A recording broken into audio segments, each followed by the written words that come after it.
From the studios of Extreme Sports in Hastings, Nebraska, we present Huddle Up, a great way to start your day with all the news, weather, and sports you need, interesting interviews, and friendly conversation from two guys that go together like Scooby and Shaggy. Mike Will and Tyson Havronic.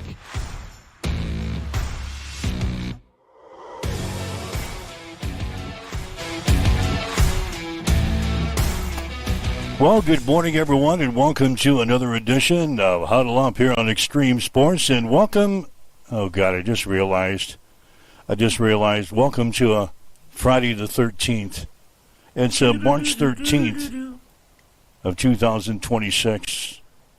Off we go. I didn't realize that when we got started this week that we're going to have a Friday the 13th, but here we go. We're up and at it. Mike Will, Tyson Havronic, ready to get your day started the right way with all of your news, weather, and sports that you need to get through the day and get through the morning here today. And be talking a lot. The Nebraska men's basketball team. We now know who our opponent is going to be in the opening round for us in the Big Ten Conference Tournament. It'll be Purdue, as Purdue picked up a win over Northwestern last night. We'll talk about that coming up. Nebraska's Price Sanford is up for a couple of awards, as he was announced a finalist for the Lute Olson Award yesterday, and also the Riley Wallace Award is presented by CollegeInsider.com. The Nebraska baseball team, they're in action this weekend, a 3-game series against Maine. They're going to be playing that at Hawks Field, 1 game today and then 2 games tomorrow. They've kind of moved things around because of the wintry weather that's expected to hit our state on Sunday. So we'll talk about that coming up. The Hastings College women's basketball team here in Wichita getting ready to face Friends University today in the opening round of the NAIA tournament. We'll have that game for you this afternoon here on Extreme Sports. Hastings College baseball team getting ready to open up the conference season this weekend, a 4-game series against the Briar Cliff. We'll have the first 2 games this afternoon here on Extreme Sports 2. What else is going on? The softball team for Hastings College, they were in action yesterday, sweeping a couple of games from York College out at the Smith Complex. And the Boys State High School basketball tournament continues in Lincoln. And our Central Nebraska entrants, Grand Island Central Catholic, they came up short yesterday. So we'll check the results and set the schedule for you coming up here as we get you up and get you rolling. Good morning, my man. Welcome to Friday the 13th. We've survived. I got hooked up. I'm in Wichita today, getting ready for basketball here in a little bit with Hastings College taking on Friends. How are you? I'm doing well. Did you not look at the calendar when you decided, hey, let's try a show from Wichita, Hastings, and Vegas today, and you wouldn't have happened to glance at the calendar and realize that the very day that we're going to try to do this pretty spectacular feat, it's Friday the 13th. So who knows what's in store for today's show, but we're expecting Jim Schleicher to give us a call from the Nebraska Thoroughbred Racing Network live in Las Vegas coming up a little bit later this morning at around 7:30. I'm doing great. I'm doing a hell of a lot better than Miami, Ohio is doing. Can we start in the back? Let's go ahead. I knew we would start with this somewhere at the top of the show. Miami of Ohio, they lose yesterday in the quarterfinals of their conference tournament. Yep. Now what do we? Right. Now what do we do? I have long said, Mike, that Miami, Ohio is the frauds of the tournament, the frauds of college basketball, frauds of the top 25. They had not played anybody on the schedule, as evidenced by their, I think, 296th strength of schedule out of 314 teams. I know that I'm going to come across as the old man and the get off my lawn. There's no way to polish this turd. I'm leaving them out of the tournament at 31-1. Yeah, Miami of Ohio, if you didn't hear it yesterday, they lost to UMass 87-83 in the first game of the Mid-American Conference Tournament, spoiling the last perfect record in Division I men's basketball. The Red Hawks were the 5th men's Division I program this century to go undefeated during the regular season, and now it's the 2nd to get tripped up in its conference tournament. St. Joseph's lost to Xavier in the 2004 Atlantic 10 quarterfinals, but still was a number 1 seed in the NCAA tournament. So Miami of Ohio has received a lot of criticism all year long. Yeah, they've run the course. Yeah, they were undefeated all year long until yesterday. So now they're 31-1 on the season. And what do you do with them? Do you stick them in the NCAA tournament now? Or like Tyson says, you leave them out because of their strength of schedule? I leave them out because here's the precedent that it sets. And again, the comment section is probably going to hate me. We're probably going to be marooned on Tyson's Island again, and I'm okay with that. I understand that 31 wins is really impressive, and what they did is no minor feat. But again, you didn't schedule one Power 4. At any point, did you come to a Power 4 and get paid to play like a lot of the other teams in the non-Power 4 conferences? You know, your Austin Peay's of the world, your Maines, they're coming down to Hawk Fields, Maine's coming down to Lincoln to play. That's to bolster your non-conference strength of schedule. If I'm Omaha in the Summit and you let Miami, Ohio in, going 31-0 in their regular season without scheduling one Power 4, not even a crap Power 4 team. It's not like they went up and played a little FAFO with Arizona State or Texas A&M or somebody, like a Northwestern, a Penn State. They didn't even try to enter into the Power 4. And so if I'm like at Omaha in the Summit, I'm not scheduling anybody. I'm keeping my strength of schedule as low as humanly possible to give me the best chance to run my conference, and gonna just go toes up in the sand. I think that's the precedent that it sets. Very similar to the Miami Notre Dame debate that we were having. Games in the early season matter. Scheduling at least a Power 4 or a couple, if you're independent, matters. If you're a non-Power 4 conference, you have to bolster that strength of schedule. You have to give me somebody on that resume, a quality win, and they don't have – all they have is 31 wins. There isn't one single quality win in that 31 that would influence me to put Miami, Ohio in the field of 68. And I know that sounds harsh, but you have to schedule somebody. All right, what do you think? Leave us a message if you like on our social media sites. You can give us a call if you like on the Hamilton Telecommunications fan line, 402-834-1330, 402-834-1330. Leave us a message on our social media sites. What do we do with Miami of Ohio? They were undefeated during the regular season. They go out yesterday. They stubbed their toe in the opening round for them in their conference tournament. They lose to UMass. Are they in? Are they out? Tyson says they're going to be out. I'm going to be on the other side. Sure. I say you stick them in, and I bet they get in and play one of those play-in games in Dayton. I bet they'll be one of the 4 teams that play in Dayton to even get into the tournament. I suspect that's where we'll probably see Miami of Ohio. But I get your point, but I still can't overlook the 31 wins that they had during the regular season.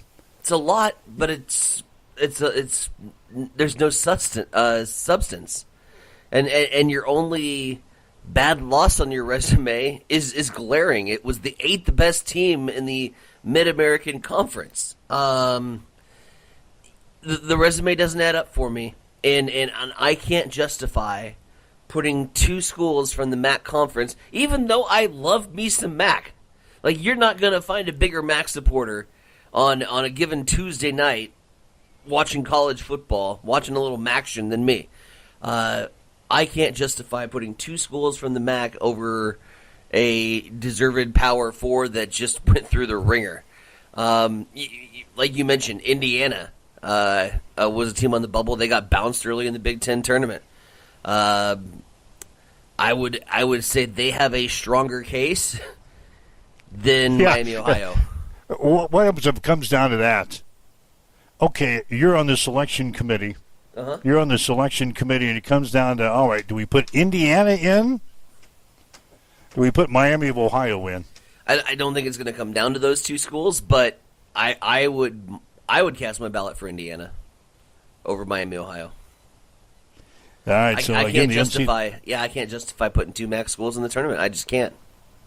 NCAA selection show is coming up on Sunday. What about, as long as we're talking about college basketball, some great games played last night. I was watching Duke and Florida State here at the hotel. We were down to their little sports bar they had. What a ball game that was. Florida State really had Duke on the ropes. In fact, I was going, oh, wow.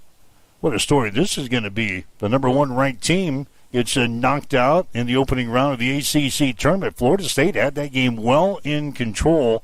And then Duke calls a timeout in the second half, about midway through, and they went on a flurry like good basketball teams do. Duke came back and won the game by a score of 80-79 over Florida State. The Seminoles had the last shot. It was a good look. A three-pointer, good look from the just to the right side of the key that bounced off of the back of the iron. That was no good. So Duke survives in the first round of the ACC tournament last night. They beat Florida State by a score of 80-79. A couple other games in college basketball last night in the nation's top 25. Arizona beat Central Florida 81-59 in the Big 12 tournament. Houston in the Big 12 tournament beats BYU 73-66. Also in the Big 12 tournament, Kansas winners over TCU 78-73. In the Big East, UConn wins over Xavier 93-68. Iowa State winners in that Big 12 tournament. They beat Texas Tech last night 75-53. In the ACC, Virginia beat North Carolina State 81-74. Then one other game that's drawing some attention this morning is Clemson. Clemson beats number 19 North Carolina 80-79 in the ACC tournament. Clemson was one of the teams that was on the bubble to get into the NCAA tournament. Clemson probably punches their ticket with a big win over North Carolina last night, 80-79. So expect the Clemson Tigers to get into the NCAAs. That's a spot that I would put over Miami, Ohio, because now you have a quality win, right? You beat North Carolina. Listen, anytime North Carolina goes down as a Duke fan, I'm glad to see it, and I'm here for it. But you mentioned it. Good basketball games all over the place. We'll get to Creighton here in a second. They were not among the good basketball games or teams this year. But you have this time of year special because you have like your top seeds, your Dukes of the world that are already kind of putting the pencil on paper, so to speak, in terms of March Madness, and they're looking maybe past some of these early conference tournament games where you have like a Florida State. Florida State's playing for their season, man. They're playing to do everything they can to bolster that resume, so they're coming for you. And you know, when you have your top four teams in the conference that are already knowing that they're going to be destination March Madness bound, they tend to be a little bit on the back foot, and sometimes you get those upsets, and they're fun to see when teams make the run into the conference tournament. So, yep, best basketball time of the year. March is officially upon us and should make for some great weekend in terms of watchability for some college hoops.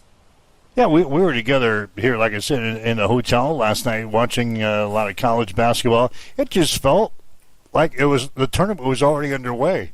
Right. A lot of people say get rid of these conference tournaments. I don't think so. No. This is like the preliminary round for the basketball tournament. It felt like the NCAA tournament last night. This is when a lot of Yeah, this is when a lot of neutral fans start to put their brackets together. So you can't take out the conference tournament because it's the only time I would say 80% of the neutral fans watch college hoops. They start getting their first look. The season's been going. The season's been going on since October, and now the casual college basketball fans say, well, I better watch some college basketball, and they sit down and watch some conference tournament action. Before I forget about it, Before I forget, don't forget. The Big 12 has decided to scrap their innovative LED glass court that they've been using. They met last night. Evidently, there's been some complaints and some problems with slipping and some grip issues for players. In fact, I forgot what team he played for, but one guy actually went down and had a groin injury, a severe groin injury, because he slipped on this new innovative LED glass court that we've been talking about the past couple of weeks. So now they decided they're going back to the traditional hardwood court for the remainder of the tournament. They've got the semifinals coming up tonight. They're going to scrap that brand new innovative LED glass court that they've been using, and they're going to go back to the traditional hardwood court, starting with tonight's matchups. The semifinals, as number 7 Iowa State goes up against Arizona, ranked number 2 in the first game, and then 5th-ranked Houston against number 14 Kansas in the second game. So if you've been tuning in to the Big 12 tournament because of that brand new innovative LED glass courts, you're going to be confused and disappointed because tonight it's going back to the traditional hardwood court. And the glass court is getting further innovation, I guess, to try to mitigate the slippage. But you talk about the neutral fans. This is the time of year where a lot of people watch. Think about it. When Nebraska has traditionally not been watchable, and I think that's a fair assessment for a lot of years for Nebraska basketball, we just haven't been that good. And so the interest level tends to peter off really, really early. When are you picking up and watching college hoops again? Late February, early March in the conference tournaments. From the neutral observer, this is kind of the time that you want to put eyeballs on some of the better teams and to piece together your field of 68 and put together your bracket. You're paying attention this time of year, but you would probably traditionally not be for January and February. I'm with you. Yeah. I'm with you. Kansas State is evidently going to hire Belmont's Casey Alexander as its next men's basketball coach. Now, Alexander led the Bruins to the Missouri Valley regular season title this season, winning 26 games before losing in the conference tournament quarterfinals. It was his 10th consecutive season, winning at least 20 games. Alexander is 166-60 at Belmont and has won 3 regular season championships, although the Bruins never played in the NCAA tournament with him at the helm.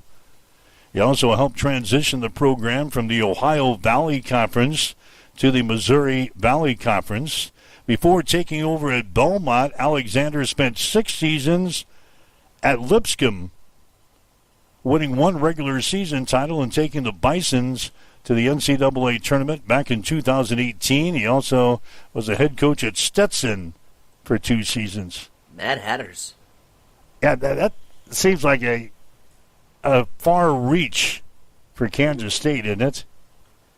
I don't know. He's got a nice resume, albeit with Belmont and Lipscomb and Stetson. But now Kansas State is going to be hiring Casey Alexander as their next head coach. He's going to take over for Jerome Tang, who we know about that story from just a few weeks ago. Got into trouble, had all that discipline issues. He's the guy that threw his players under the bus. Yeah, threw his players under the bus and took the names off of the back of their jerseys. Anyway, he got into trouble, and they eventually parted ways, and Tang is out. Now it looks like Casey Alexander is in as the next head coach at Kansas State. So some interesting news and notes as we get up and get going on this What Friday about Kyler the 13th. Murray? I wanted to mention that too. Let's go back to that. He's at the top of my page here. The Minnesota Vikings have brought on Kyler Murray a 1-year contract. They're going to pay him the veteran minimum of $1.3 million, and the Cardinals have got to pick up the remainder of his 2026 salary of $36.8 million. So basically, the Vikings are getting Minnesota. Yeah. They're getting a steal. Oh, yeah. As they pay him $1.3 million for next year, and the Arizona Cardinals have got to pay $36.8 million of his salary next year. Yeah, incredible bit of business from Minnesota. Really a head-scratching moment from Arizona where they are quite literally wanting to part ways so desperately with their starting quarterback that they are willing to pay $30-some-odd million to get rid of him. And Minnesota comes in with just the sweet bit of business and saying, hey, we'll take you on the flyer. That's a tremendous 1-2. I'd be very interested for the quarterback battle in Minnesota between Kyler Murray and J.J. McCarthy. But now you have a capable backup. I think a lot of teams are learning what happens when you don't have a capable backup and your starter goes down. It goes south real quick.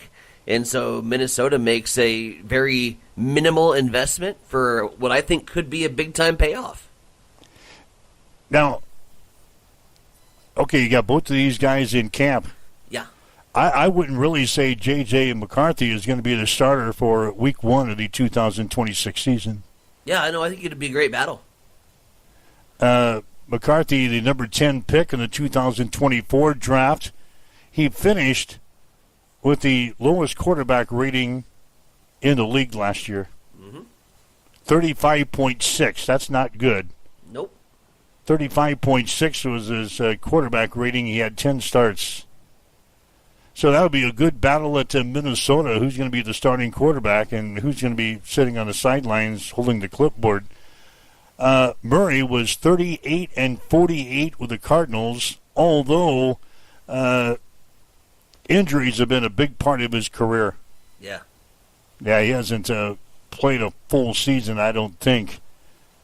In 2025, he played in only the first 5 games before suffering a foot injury that caused him to sit out the rest of the season. And Murray didn't really light him up down there at Arizona. He threw 121 touchdowns, but he also threw 60 interceptions in 7 seasons. Has 32 rushing touchdowns. So, yeah, I agree. A good battle there for the Minnesota starting job. Kyler Murray and now J.J. McCarthy will battle for the top job. And it allows you to have a pretty quick fuse, too. Things aren't going really well. Just make a little switcheroo over at the quarterback spot and see what the other guy can do. So it's an interesting dynamic. You know, you got a aging veteran who's probably on the downhill slide of his career, but still has a couple good years left in the tank, versus a rising rookie who started off hotter than fish grease, and then I think kind of just the wear and tear and the grind of the season, and he was mentally checked out halfway through, and JJ kind of petered out at the end. But yeah, I'm looking forward to this. I think this was a good bit of business by Minnesota, and a real strong move from them to flex a little bit in the NFC North. All right, so those are some news and notes as we get you up and get you rolling here on Friday the 13th. Are you superstitious at all, or is this a bad day for you? I'm superstitious, but it's all baseball related. I don't have a lot of superstitions on the Friday the 13th or anything like that. Full moon. Hell, I probably walked under more ladders than I can count because, it's what I do. I'm afraid of heights, so I'm not getting on a ladder. But black cats. I grew up around cats my entire life, so none of that. But I'm not going to step on the baseline. If we're on a winning streak, I'm not washing my socks. Got to have the chain. Cap backwards, riding up to the ballpark. Flip it just before you walk in the gate. Those kind of things. Oh, that is strange. Yeah, I have a lot of baseball superstitions. Ryan Martin must be just getting up. Good morning, Ryan. Good morning, Ryan. Nice you could join the show. Nice you could join the show today. He's enjoying his final day of spring break. Yeah, we already talked about that, Ryan. We already talked about the Big 12 is removing the new LED glass court and installing the hardwood floor for tonight's semifinal games. Too many players slipping. It seems like we're on a rewind. Tyson and I already talked about that about 10 minutes ago. Oh. So anyway, thanks for joining the show, Ryan. He just wants to make sure we knew. Thanks for joining the show. We've got some comments coming up from Matt Rule that I didn't get to yesterday. We'll try to get to those today. Jim Sliker, keep your fingers crossed. He's going to be checking in from Las Vegas today. We're going to be talking ponies here in a little bit, so hang in there. You're waking up with Mike and Tyson this morning. It's a 7:26 on Extreme Sports.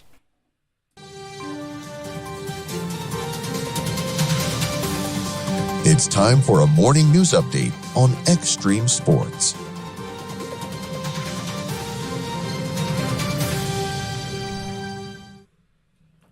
Well, top story across the state, wildfires that are breaking out across Nebraska. Strong winds and dry conditions create extreme fire danger across much of the state. Fire crews have been responding to multiple grass fires from southeast Nebraska to the central and western parts of the state. One of the largest fires has forced evacuations in Lincoln and Dawson counties near Eustis and Farnham, with shelters opened for dispatched residents. Another fast-moving fire in Gage County shut down portions of Highway 77 as flames pushed by winds gusting to around 50 miles per hour spread across fields for miles. Officials say the combination of dry vegetation, low humidity, and strong winds means any new fire could spread rapidly, and urging residents to avoid any outdoor burning and report fires immediately. We are 124 days away from the Adams County Fair. Yesterday, on the 125th day away from the fair, they made their fair and entertainment lineup public and also named the new executive director. The Adams County Fair will officially get underway Wednesday, July 15th and run through the weekend. The 80s, 90s rock tribute band Hairball will headline on Thursday night. Country star Trace Adkins is scheduled to perform on Military Appreciation Night, and rising country artist Wyatt Flores will close out the weekend with a Saturday night show. The Adams County Fairgrounds also named Molly Johnson as its next executive director. It is 7:28. We will head back over to, where the hell are you again? Wichita, Kansas. The Southside Studios. Mike Will, what's going on in sports? The Nebraska men's basketball team will play Purdue tonight in the Big Ten Conference Tournament in Chicago. The Boilermakers beat Northwestern last night 81-68. Now, Purdue beat Nebraska earlier this year. In fact, back on February 10th in Lincoln, they beat the Huskers 80-77. Tip-off of the game tonight will be at 5:30. Nebraska's Bryce Sanford was one of 25 finalists for the 2025-2026 Lou Olson Award, which is presented each year to the top player in Division I college basketball by CollegeInsider.com. In addition, he was also named a finalist for the Riley Wallace Award, which is presented to the nation's top transfer by the same publication. Sanford has been a driving force in the Huskers putting together one of their best seasons in program history. The first-team All-Big Ten performer is averaging 17.9 points, 4.9 rebounds, and 2 assists per game. The Nebraska baseball team will play Maine in a 3-game series this weekend at Hawks Field in Lincoln. Nebraska is 11-5 on the season. Maine is 2-13. Tonight's game gets underway at 6. The two teams will play a doubleheader tomorrow, beginning at 1. Hastings College women's basketball team will play Friends University today in the opening round of the NAIA National Tournament here in Wichita. The Broncos are 22-8 in the season. The Falcons are 24-6. Friends beat Hastings earlier this year, 104-102 in 2 overtimes. Tip-off will be at 2. We'll have the game here on Extreme Sports, beginning with a pregame at 1:45 this afternoon. Hastings College baseball team will open up the conference season with a 4-game series against Briar Cliff at Duncan Field. The Broncos are 10-6 on the season. The Chargers are 7-12. Today's doubleheader gets underway at 2. And we'll have baseball today on Extreme Sports 2, beginning with the pregame show at 1:45. Hastings College softball team swept the Twin Bill from York yesterday, 9-1 and 2-1. The Broncos are now 9-8 in the season and will play at Dakota Wesleyan next Saturday. At the Boys State High School basketball tournament yesterday, Grand Island Central Catholic lost at Douglas County West, 49-41. The Crusaders end the season at 22-6. The other winners in Class C1 were Ogallala, Ashland Greenwood, and Auburn. The Class B winners from yesterday, Omaha Scott, Elkhorn North, Norris, and Scotts Bluff. And the Class D1 winners were Howells Dodge, Elm Creek, McCool Junction, and Lindsay. Semifinals in all 6 classes will be played today. The finals, of course, set for Saturday. That's a check in your sports headlines at 7:31 on Extreme Sports. It's time for a morning weather update on Extreme Sports with Chief Meteorologist Tim Jones. A cold front that passed through is going to knock us back into the mid-50s today. We'll still have plenty of sunshine and southwest winds of about 5 to 15 miles per hour with gusts up to 30 throughout the day. Overnight tonight, we'll have partly cloudy skies, a low of 36. Saturday, we warm back into the upper 60s once again, mostly sunny skies. Then on Saturday night, we bring in a chance for a rain-snow mix, overnight low 28. And then on Sunday, a chance for some light snow and a high of 35. I'm warmer today in Wichita. It's 44 here in Wichita. You guys back in Hastings, it's cloudy. North winds at 13. Cloudy skies 38 in Hastings at Extreme Sports. Hi guys, this is Justin Consrick with Adam Marshall Land and Auction. Just want to talk to you about how we do things. I talk to farmers every day. A lot of guys just want a simple, honest way to sell equipment. That's why I work with Adam Marshall Land and Auction. We know the equipment, we know the buyers. We run real auctions with no buyer's fees, which brings in more bidders and stronger results. From one machine to the full lineup, we handle marketing, the details, the sales start to finish. We're just real people with real auctions, real results. If you're thinking about auctioning equipment, reach out and give us a call at 308-991-5429.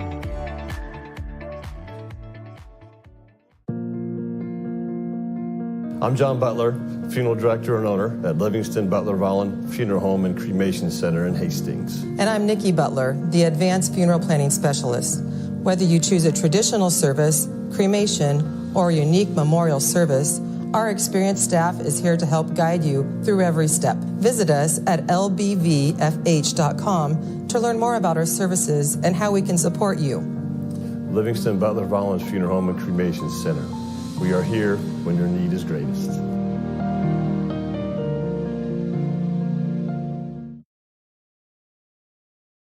Hamilton has been providing IT solutions for businesses across the state of Nebraska for more than 3 decades.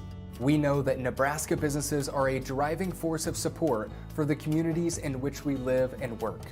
We keep them connected and protected by delivering cybersecurity, hosted phones, and managed IT. We are grateful to be part of our Nebraska communities and to support their technology needs. More information at Get ready for the ultimate trivia experience with Extreme Sports Trivia. Play from anywhere at home, on the go, or at your favorite bar or restaurant. Compete live against players from all over in real time, answering questions across categories like sports, pop culture, Marvel, and more.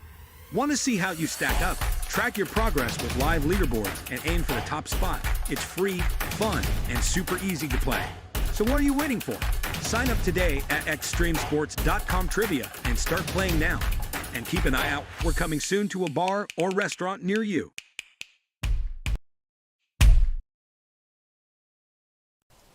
All right, Mike Wills, Heinz and Vronic with you on this Friday the 13th. I'm in Wichita today, getting set for the NAIA National Tournament for the women. Hastings College will play Friends this afternoon, beginning at 2 o'clock. I'll have the game for you just down the street, if I can find it.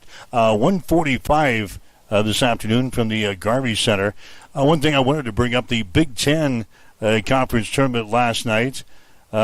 The games last night, Ohio State beat Iowa 72-69. Wisconsin over Washington 85-82. Purdue winners over Northwestern 81-68. UCLA beat Rutgers 72-59. So the schedule today for the Big Ten Conference Tournament for the men, Ohio State will take on the number 1 seed Michigan at 11 this morning, followed by Wisconsin against number 4 seed Illinois.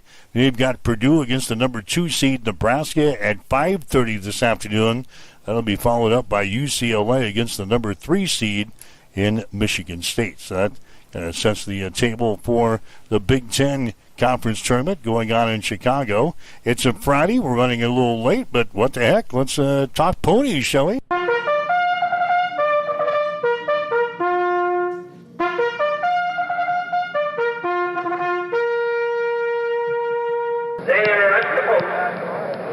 They're moving into the gate.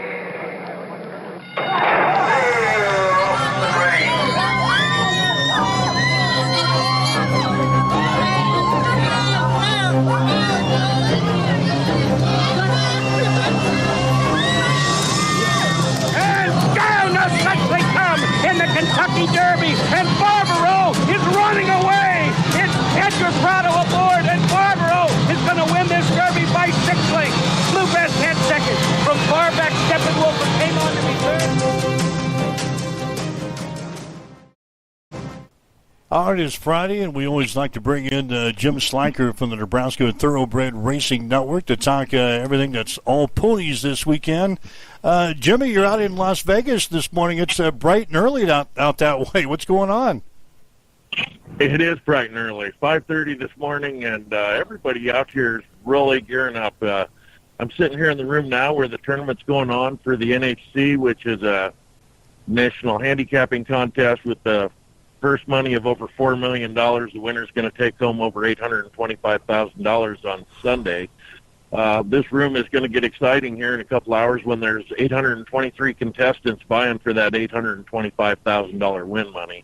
And so, yeah, it's when you want to get involved in ponies, this is the place to be this weekend out here at Caesars Resort and Casino in Las Vegas. This is where the best of the best have all joined up to try to win this contest. All right, so Jimmy's going to be involved with that, and it's nice that you've carved a couple of minutes out of your busy Las Vegas schedule to be with us this morning. We don't have your video cam set up out there in Vegas, but I know you're probably having a good time out there, huh? Oh, we're having a great time. Everybody else is sleeping right now, or they're all sitting there looking at their computers trying to figure out over 80 races that are available to wager on in this contest. Actually, there's no wagering. It's all kind of mythical betting in this. You had to qualify to get here, but it's a wild place when you put 800 people together going for that much money, and you have 6 mandatory races that you have to select a horse out of, 10 optional races from over 80 races that are available. You want to see excitement. You want to see, as they say, the thrill of victory and agony of defeat. You'll see it in this room today. All the races that you can wager on as you're helping out a buddy in the handicapping contest. I guess first question, Jim, have you gotten any sleep with all of the amount of races that you've been looking to find the dark horse, so to speak? I hate to admit this, but we stayed up looking at horses last night until 2:30 local time. So I got a couple hours of sleep is all before I started getting ready for this to come down to the room. And the rest of them are still sleeping. But, the person that I'm helping out, he was a local resident from Grand Island that I went to school with. Grew up, like I said, right at basically the track at Grand Island, a person by the name of Jeff Arthur. Last year, he finished 11th out of there was about 770-some contestants in it. Just missing the final cut after 2.5 days by 64 cents. to be able to be playing for $825,000. He still took home over $65,000 for finishing in the 11th. So, yeah, we're hoping that we can give him some good luck, find him a horse here or there, and same thing like we try to do with the people at Fawner Park and throughout the season on the Nebraska tracks. All right, let's talk Ponies Fawner Park again this week. Friday, Saturday, Sunday affair. Let's start with today's card. Jimmy, what pops out on this Friday? Well, first thing that needs to pop out is it's going to be first post time is 4 p.m. today. It's no longer 3. We have a little longer sunset with the time change, so 4 o'clock will be our first race. But there's good races on tap today, and a couple of them that I'm featuring on is I'm looking at race 4 as the horse that I like for my best bet of the day, and that's a horse by the name of Work It Now. This horse caught a really tough filly in her debut start, a horse by the name of Susu. Susu's coming back this weekend to race also, and it's going to be really tough, but there's no one in this race, I don't think, the quality of what Work It Now caught with Susu, and I really look for Work It Now to be able to get out, get on the lead, and win back today. And another race I'm looking at, I think a place where we can make some money, looking at a long shot in here called Midship Molly out of the very first race. It doesn't show a lot of this in the racing form. It shows that the horse checked, meaning what happened is it might have got in some tight quarters and pulled up. If you go back and look at the replay, this horse was contending with the leaders. She was in between 2 other horses. They kind of pinched her off. The jockey, for, I'm going to say safety reasons, backed out, lost a lot of ground in that, took her completely out of contention. If that horse doesn't have to check, she's probably in contention for the win. So got some pretty good starting odds on her today, and I really look for that horse to come back and run a big race.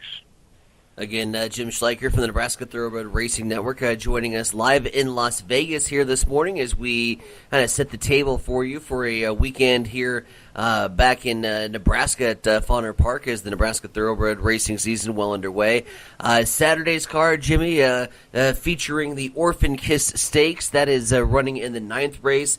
A really, really strong field of contenders here, but my eyeballs just can't come away from the favorite here. I think this is where you got to make some exotic plays to make a little money. Temperature's Lady is a really, really strong horse.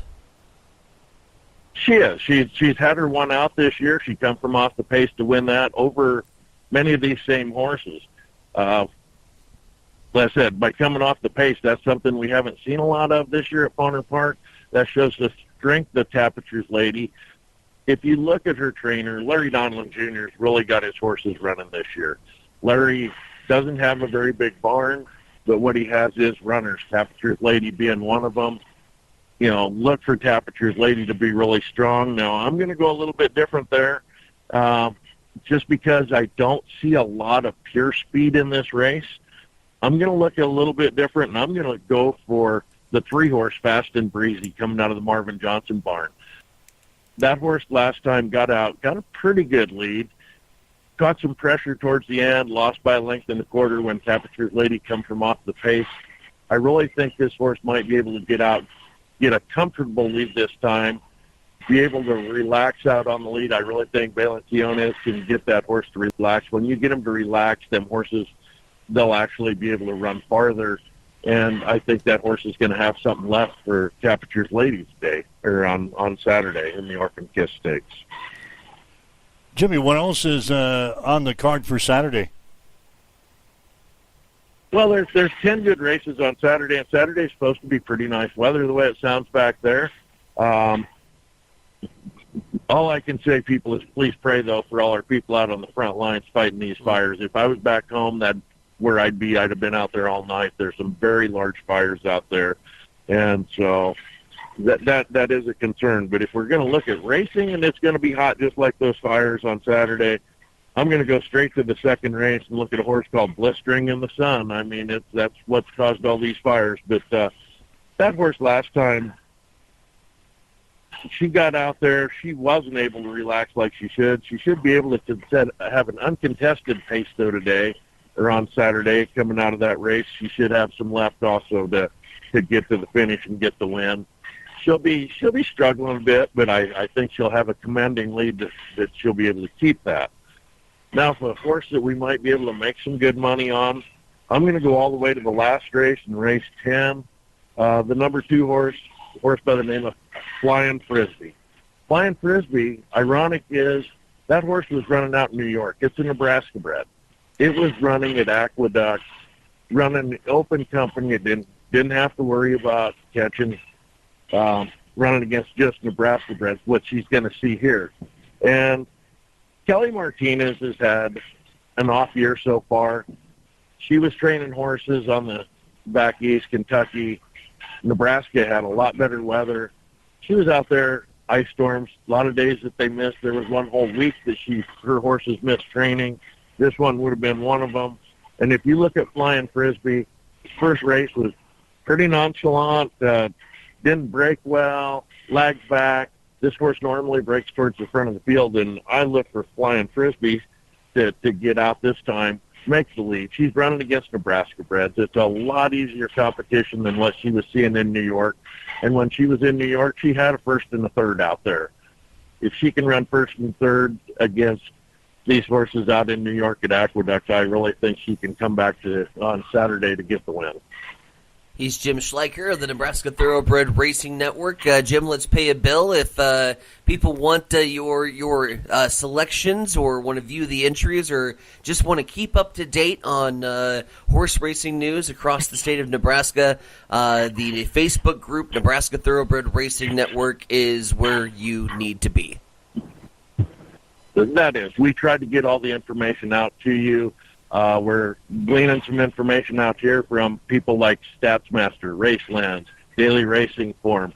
When you get around 823 of the best handicappers in the world, you can glean a lot of information on them. There is a pretty good Nebraska contingent out here. For those of you that go to Farmer Park and you're going to see a different face selling racing forms and programs today when you walk in the door, that's because Mark Ordericio, his whole family is out here. Mark, Tim, and Mike all qualified for this. There's a group of about 10 or 12 people from Nebraska that are all in the running and trying to win this. Now, Mike yesterday finished in the top 30, so he is already qualified for next year because that was a first chance, last chance tournament. So it's the Nebraska people are making some noise out here. All righty. Jim, we hope we have some good fortunes to talk about next week. You keep her easy out there in Vegas. You probably haven't had too much time to enjoy the nightlife, have you? No, we haven't. You get out here and all the bells and whistles and people are having a good time, and it's kind of a bad deal. I mean, we're enjoying ourselves, don't get me wrong, but you're not out there playing blackjack. You're not out in the casinos. Yeah, we went out there for a half hour or so last night, had a drink, just kind of relaxed, and so now it's all down to serious business again to keep things going and be ready to start here. This place at 9 o'clock is going to start opening up for the first wagering contest, so that'd be 11 o'clock back home, and this will go on for 6.5 hours sitting out here today. That 800 people screaming to get their horses home. Sounds like a good time, Jimmy. Good luck to you, and we'll talk to you again next Friday, yeah? Sounds good. Well, hopefully we're talking about some winnings. All right, Jim Schleicher from the Nebraska Thoroughbred Racing Network joining us from Las Vegas here this morning. So we pull it off. Jimmy in Las Vegas. I'm in Wichita. Tyson back home in Hastings as we roll through this Friday morning. We did it! On a Huddle Up here on Extreme Sports. Despite being Friday the 13th, we did it. We managed. Everything but the camera for Jimmy. I think it was functioning, but he probably didn't want to show us what he really looked like in Las Vegas after he said he was on the floor, so... Yeah, he could have done that whole entire show like underneath the table. He didn't want to show us. He said he only had a couple hours worth of sleep. So... Anyway, Jim Schleicher, the Nebraska Thoroughbred Racing Network, joining us on this Friday. Wanted to get to this. Nebraska football, they continue their spring workouts. They're going to be off next week as the team and school is going to go on the spring break, so they won't practice next week. But Matt Rule, we wanted to get to him today because I kind of blew him off yesterday. He talked about the new installation, the defense for the Huskers. They're learning what to do. Guys are growing into their roles. They continue to install, so they put new things in. They've got some explosive players on offense to deal with, and so they're having to, take away the guys that the offense has while also taking advantage of their skill set. So I think they're growing and they're doing a nice job. Nice way to dance across the question there with a new defensive coordinator. Not going to spill the beans on a whole lot with what's going on with the defense, but anyway, the coach says it's been a good spring. It's been a great spring. It's, Fred's crushing it right now. Wrestling's crushing it. It's just kind of a quiet, just kind of float under the radar, just get better at football. That's really what I wanted from our guys. Just want an industrious, show up every day. We started earlier. I don't know that I'll ever go back. I've loved starting earlier, to be quite honest with you.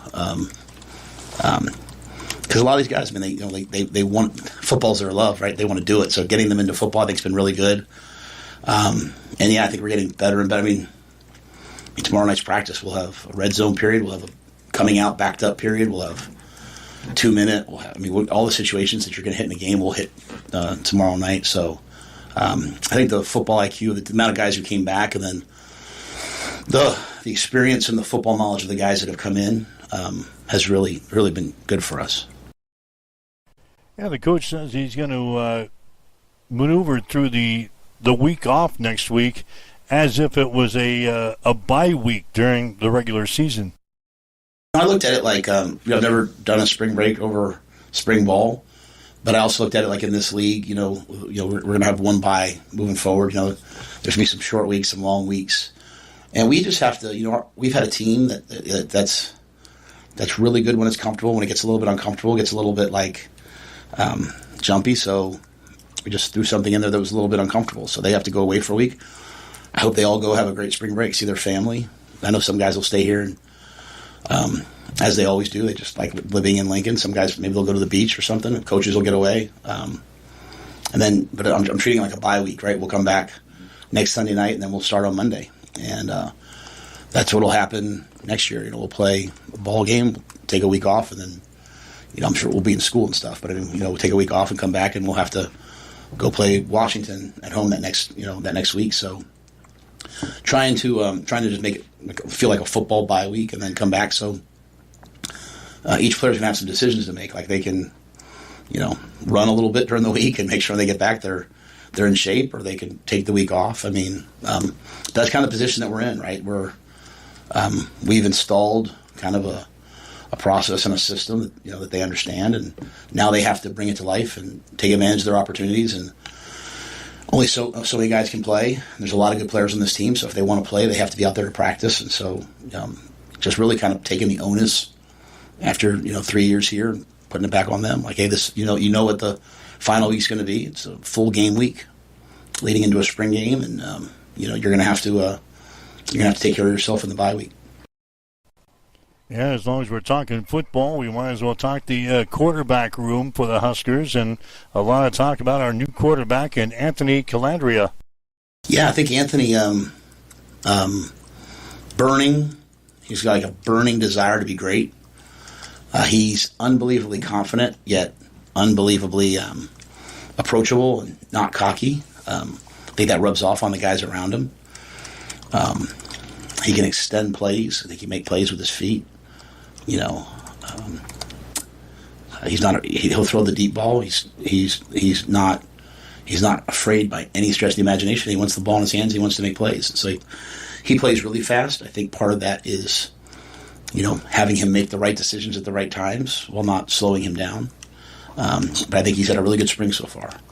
TJ, as a young player, as a freshman, it's his second spring. You look at him, he looks like a grown man, but he's still really young. Obviously, he had the benefit of playing. He had some really good moments when he played.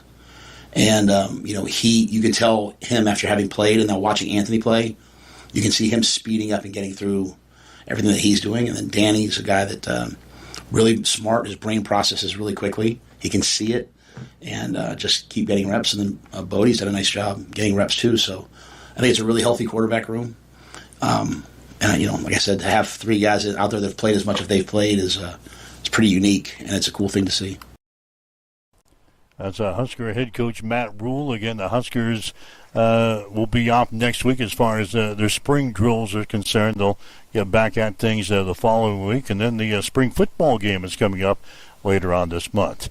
You're listening to Mike and Tyson. This is Huddle Up on Extreme Sports for a Friday. We'll have more after this. Connet Auto Care is the trusted name in automotive repair and maintenance services in Hastings. We're a gold-certified Napa Auto Care Center. Our ASE-certified technicians have the Blue Seal of Excellence, receive continuous training, and are committed to providing the best service your vehicle can get. Whether it's preventative maintenance, major repairs, or just an oil change, Connet Auto Care is here for you.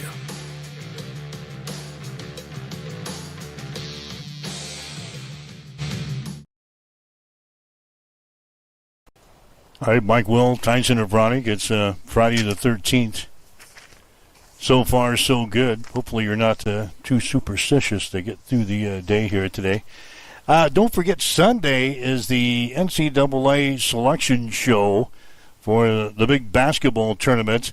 And if you weren't with us yesterday, we talked about our bracket challenge here at Extreme Sports. We're going to offer $10,000 to anybody that can hit 60 out of the 63 games.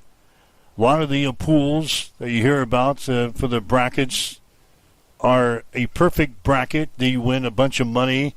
Ours, we're going to give you at least a chance to win $10,000.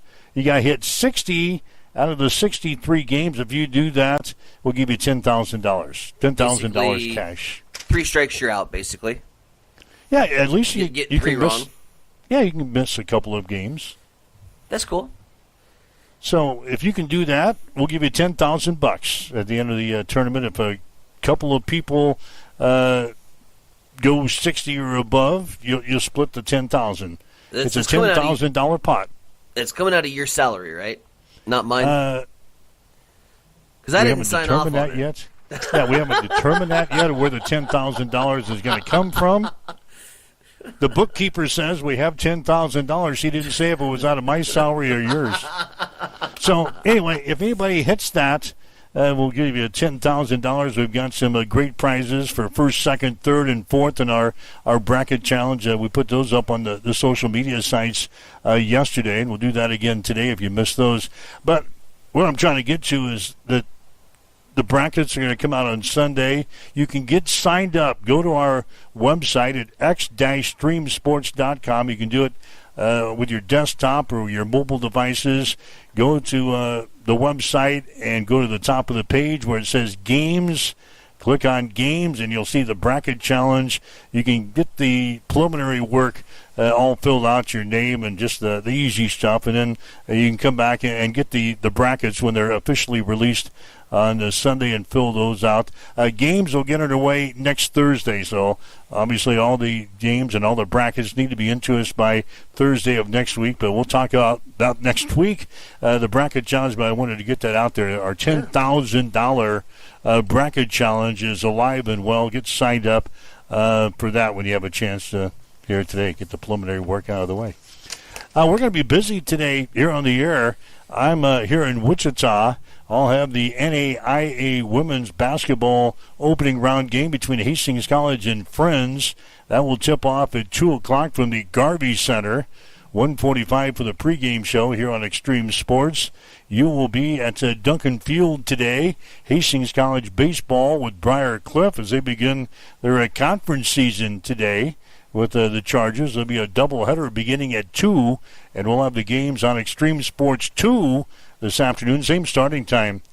2 o'clock for the first pitch from Duncan, 1:45 for the pregame show. So baseball and Extreme. Go ahead. No, I just said baseball on Extreme Sports 2, and we'll have basketball on Extreme Sports 1. Do you have a game before your 2 o'clock I do. start? Yes, I have a noon game. Potential. Well, hopefully it'll stay on time.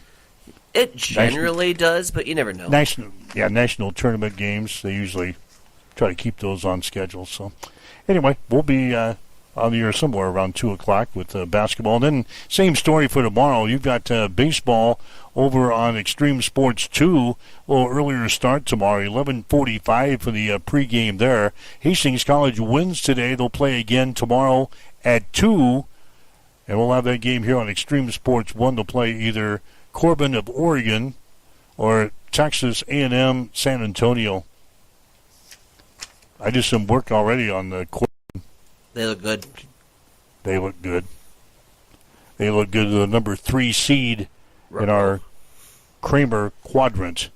So, roll. No, we're good enough to win this thing. If we win today and tomorrow, then we get to go to the round of 16 up in Sioux City next weekend. Your favorite place? So I could be doing the show next week in Sioux City. Do you have an office there now at the Tyson Event Center? It'd make it a lot easier. I feel like you are there more than... Well, in the early years, God, I had the record. I had the record for the most broadcast games when Hastings College was making their runs in all those years. 04, 05, yeah, early 2000s. I had the record for the most games broadcasted from the national tournament at one time. No doubt. Yeah, we haven't been up there since. I'm sure I don't have that record anymore, but we haven't been up there a whole lot here lately. But I keep telling Gina we gotta pursue that a little bit more. We gotta get up there a little bit more. I gotta get back into the You want running. your record back? Yeah, I want my record back. Damn it! So, all right, we've covered a lot today. I wish I could show you the outside of my hotel today, but my room was not set up the right way to do that. So I didn't want to move a bunch of furniture around just to show you the outside. I'm actually right across the street from the airport. Okay. It's kind of a unique setup. Right across the street from the airport. Yeah. I didn't hear anything all night. Really? But, okay. Yeah, the airport is just, if you're a good golfer, even if you're not a very good golfer, you could hit the runway from here. Ooh. Yeah, challenge accepted. I'm that close. In fact, I see the Federal Express planes right now as I look out my window. More importantly, how close are you to the Gravy Center? Gravy Center? The Gravy Center. I'm going to call it the Gravy Center. I don't care. It's gravy. You got the Tyson Chicken Foods Center up in Sioux City, and you've got the Gravy Center in Wichita. Center. Oh, don't Chicken get and that gravy, baby. Don't get that in my mind. I'll be saying that all afternoon. Yeah, you will. Get me started. I'll be thinking about that all afternoon. Oh, you're going to be cussing my name for... Yeah. Damn I'll it, Tyson. text you and let you know. I think it's down the street a little bit. I'm not sure. I'll find it. You better find it. All right. Thanks for joining us today. If you'd like to listen to the show again, you can. Go to the social media sites, download the podcast, and listen to this show again. Again, don't forget to get your brackets and your bracket information filled out for our $10,000 Extreme Sports Bracket Challenge for this year. You can start filling out the paperwork and then get your brackets in next week. We'll talk more about that on Monday. You'll have baseball today. I'll have basketball, and we'll get back together again on Monday morning. 7 o'clock starting time. Have yourself a great day. Have yourself a great weekend.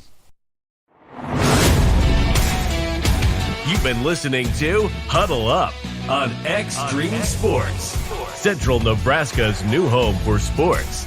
Join us every weekday morning